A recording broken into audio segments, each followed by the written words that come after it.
Contacto telefónico. Le agradecemos a Alejandra Ramos Jaime, fundadora del Movimiento Ecologista La Solución Soy Yo, embajadora de la Fundación para la Educación Económica y economista graduada de la Universidad Autónoma de Coahuila, su presencia.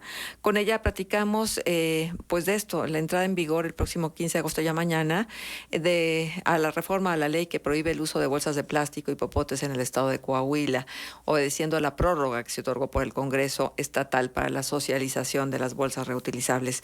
Muchas gracias, Alejandra, por acompañarnos, por estar. Tú tienes una postura muy particular y leía esto que publicaste, la culpa no era del plástico. Y al leerlo traes una serie de ideas que me parece que es importante escuchar los fundamentos en que te basas. Una de ellas, el plástico es uno de los villanos predilectos de la propaganda ambiental y los legisladores han ido contra los popotes y las bolsas de plástico, cuando lo más ecológico es aquello que compromete menos recursos escasos en la naturaleza. Más aún, lo ecológico no es una cualidad intrínseca de ningún material. Lo ecológico es contextual. Y hablas de los beneficios del plástico y las externalidades negativas de la prohibición. Y entonces, bueno, de ahí esta conversación que estaremos teniendo. Te saludamos Arturo González y Marcela Pámanes. Hola, ¿cómo están? Un gusto saludarlos a ustedes y a su audiencia. Gracias. Alejandra, esta postura tuya, ¿nos quieres explicar cuáles son los argumentos que la sostienen? Claro, mira, al final de cuentas, la prohibición de plástico termina siendo un ecocidio, a pesar de que nos la venden como una propuesta ambientalmente positiva, y te puedo dar dos razones. La primera es que estamos prohibiendo el material que es potencialmente más ecológico. Estudios de diferentes países de la Unión Europea, te cito el que me parece el más completo, el del Reino Unido, la Agencia Ambiental del Reino Unido, hicieron un análisis de ciclo de vida de las diferentes alternativas, por ponerte un ejemplo de las bolsas de supermercado, que al final de cuentas son el producto que más ha sido prohibido a lo largo del país, y demostraron que en realidad la bolsa de plástico es la alternativa potencialmente más ecológica. Para justificar el impacto ambiental de la producción de una bolsa de tela, debemos utilizarla más de 327 veces, y para una bolsa de papel más de 7 veces con respecto a una bolsa de plástico usada como bolsa de basura, por ejemplo. Y esto es porque estas alternativas en su fabricación necesitan el uso intensivo de muchos más recursos, es decir, necesitan tala de árboles, consumo intensivo de agua y de energía, contaminación de agua, emisión de gases de efecto invernadero, entre otros. Y en segundo lugar, porque nos complace y nos distrae de atender el verdadero problema, que es la mala gestión de residuos en nuestro país. En México, más del 87% de los destinos finales de basura son tiraderos a cielo abierto. Es decir, no cumplen con las normas mínimas ambientales que el mismo gobierno estipula para ser llamados rellenos sanitarios. Esto es bueno, esto provoca, por supuesto, una fuerte contaminación al subsuelo, al aire, etcétera, que finalmente llega a mantos acuíferos y alimenta zonas de cultivo, ganado o asentamientos urbanos cercanos. Y además, al día, más de 16,000 toneladas de basura quedan sin recolección por día. Entonces, ¿por qué odiamos tanto al plástico? Bueno, es evidente que ha sido un producto que ha tenido tanto éxito, que tiene tantas aplicaciones, que es económico, higiénico, maleable, ligero, etcétera, y que nos permite usarlo en un sinfín de nuestras actividades cotidianas. Entonces tenemos este problema realmente de mala gestión de residuos. Entonces, bueno, lo odiamos porque lo vemos finalmente terminar en el medio ambiente. Pero la pregunta que deberíamos hacernos, y en base a la cual deberíamos de estar legislando, es ¿por qué el plástico o cualquier otro material termina en el medio ambiente? Y ese es el problema que deberíamos realmente estar atendiendo, porque el problema de la contaminación va mucho más allá de bolsas de plástico, que finalmente estas bolsas eran el producto que las personas utilizábamos para disponer correctamente de los residuos y separar nuestra basura, en el mejor de los casos. Entonces, lo que estamos haciendo ahora es encareciendo los incentivos que la población tiene para disponer correctamente de sus residuos, siendo que tenemos un problema bastante grave de disposición y administración de residuos en este país. Alejandra Ramos, te saluda Arturo González, buenos días. Hola, buen día. Entonces, ¿por qué el enfoque que tienen no solo los legisladores de este país, de los distintos estados, sino también buena parte de los gobiernos y legisladores de otras partes del mundo que están poniendo en la mira el plástico y, bueno, como bien dices, volviéndolo el villano preferido de esta lucha contra el deterioro del medio ambiente? ¿Qué hay detrás de esto? ¿Es simplemente ingenuidad? ¿Es simplemente distracción o hay algo más allá? Bueno, mira, al final de cuentas creo que es mucho más sencillo culpar a un material y legislar a través de este tipo de políticas que se vuelven políticas mediáticas, políticamente rentables para todos los gobiernos. Pero aquí también te doy un dato. La mayoría de los países que han legislado en prohibición de este tipo de materiales son países en desarrollo como México. Los países desarrollados que han legislado en contra del plástico son apenas 4. Algunos otros países, como en Estados Unidos, hay ciertas ciudades donde se ha legislado, o estados, pero es más bien legislaciones regionales, o que imponen algún tipo de impuesto, por ejemplo, que termina siendo muy diferente. Al final de cuentas es una política que es rentable políticamente, que no se absorben los costos al gobierno o a los políticos que lo están decretando, firmando, y finalmente nos permiten o les permiten tener como retribuciones políticas sin atender el verdadero problema, que bueno, sería muchísimo más costoso y complicado, ¿no? El erradicar, por ejemplo, el 87% de los tiraderos que tenemos en este país.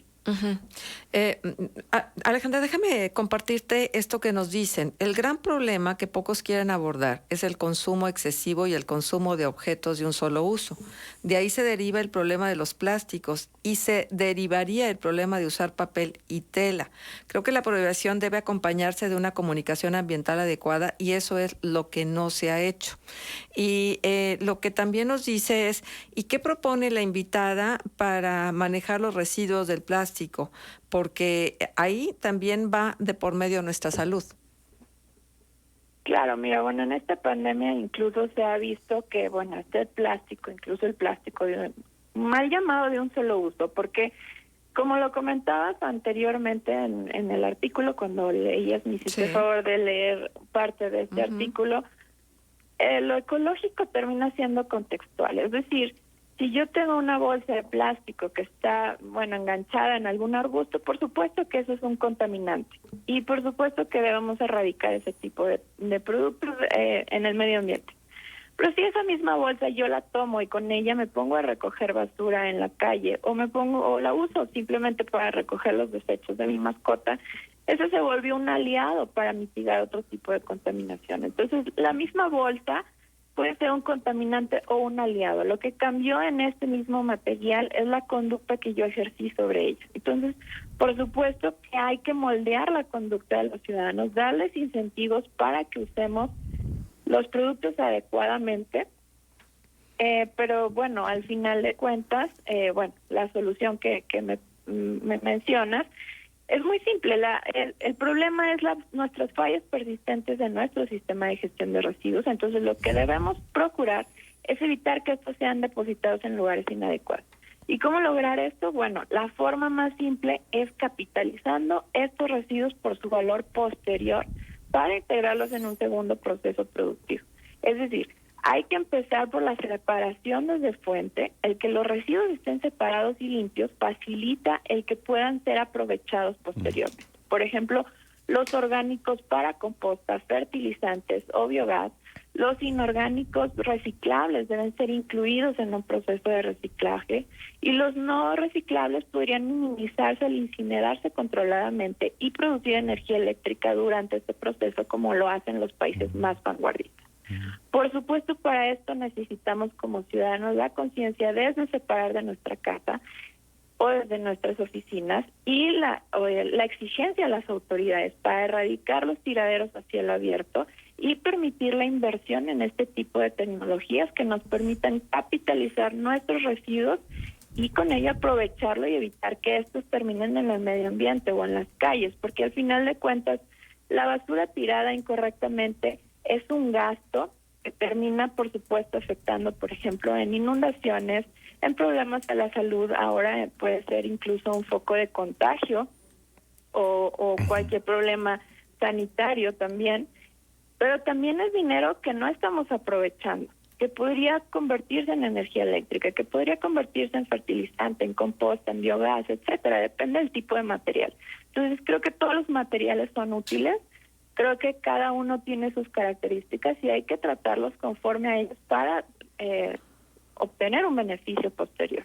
Está este otro impacto, Alejandra, el económico, ¿no? Es decir, en la medida en la que se castiga el uso o distribución de plástico, pues también la industria vinculada a la producción de este elemento, pues termina siendo impactada, lo cual nos lleva a una situación, pues, de posible desempleo, ¿no?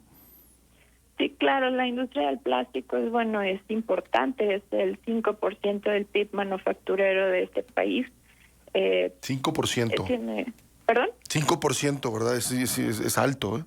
Ajá, sí, y tiene, al menos 1 millón de empleos directos. Entonces, por supuesto, el impacto económico debe considerarse, es un costo que la sociedad finalmente asume por este tipo de políticas, pero lo grave también es que no nos retribuya en beneficios ambientales, siendo que, el objetivo, la intención es un beneficio ambiental. Y finalmente, este sacrificio económico tampoco se retribuye en ningún beneficio ambiental.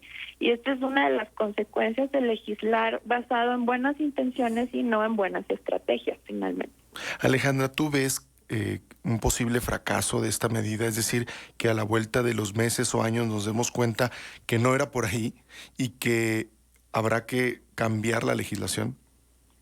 Sí, totalmente. Yo esperaría que estuviéramos al menos observantes y atentos a analizar los resultados de esta política y poder revirar. Porque, te menciono un ejemplo. El primer país en prohibir las bolsas de plástico fue Bangladesh desde el 2002. Ya casi 2 décadas de esa prohibición, Bangladesh es el país que es considerado el país más contaminado del mundo y el 10º país que más residuos sólidos aporta a los océanos. Uh-huh. Entonces, es decir, ¿tuvieron algún beneficio o cumplieron algún objetivo con esta prohibición? Por supuesto que no. Uh-huh. Nos dicen lo siguiente, Alejandra. Esta señorita no está tomando en cuenta los impactos ambientales del plástico, que no empiezan cuando sale de la fábrica las bolsas. Empieza desde el pozo petrolero, las fugas de gas en los pozos, las fugas en los poliductos, la energía altísima usada para su producción, la energía usada en la planta donde se producen las bolsas, el empaque o el envase y la quema de combustibles fósiles usados en el transporte del producto final y en el trasiego intermedio de materiales. No es cierto que sea más ecológico que el papel o la tela. Hay una frase que a lo mejor puede servir: la crisis del plástico es la crisis climática escondida a la vista de todo mundo. Y nos envía también unas imágenes sumamente impactantes de Midway Seabirds Plastics, y que hay cientos de imágenes que revuelven el estómago porque son imágenes de aves que han muerto precisamente por el consumo de los plásticos. Sí, pues es que en ese sentido estamos en la misma exigencia. Yo tampoco, por supuesto, quiero ver animales marinos o cualquier tipo de animal ecosistema afectado por el plástico. Por eso es que estoy atacando el problema de raíz, que es la pésima gestión de residuos. Ahora, el plástico, sí estoy considerando es decir, todo el proceso productivo del plástico. Eso es lo que hacen los análisis de ciclo de vida, que es el primero que les compartí, el análisis de ciclo de vida del Reino Unido. Lo que hacen es, a través de está certificado a través del ISO 14040, el proceso de cómo calcular el impacto ambiental desde la producción, distribución, comercialización de los productos, es decir. Uh-huh. Y de hecho el plástico en general está hecho más bien de un subproducto de la extracción de petróleo. Los gases que se generan cuando están extrayendo el petróleo, que el petróleo, se extrae por múltiples beneficios o utilidades, como el combustible, por ejemplo. Al extraerse este gas, que puede ser un potencial contaminante si se libera a la atmósfera, es capturado para producir el plástico. Entonces el plástico es de hecho producido por un potencial contaminante que podríamos estar liberando a la atmósfera. Bueno, pues Alejandra, te agradecemos que hayas estado con nosotros, que nos hayas explicado tu postura. Siempre es bueno escuchar absolutamente todos los puntos de vista sobre un mismo tema y advertir lo que pudiera pasar con las decisiones que se toman. No, te agradezco yo a ti. Bueno, nada más les recuerdo mis redes sociales, Ale Ramos Jaime en Facebook, Instagram, YouTube y Twitter. Y bueno, el movimiento La Solución soy yo. Entonces, bueno, muchas gracias a ti. Gracias a ti también. Son las 9:08. Vamos a hacer una pausa comercial y regresamos.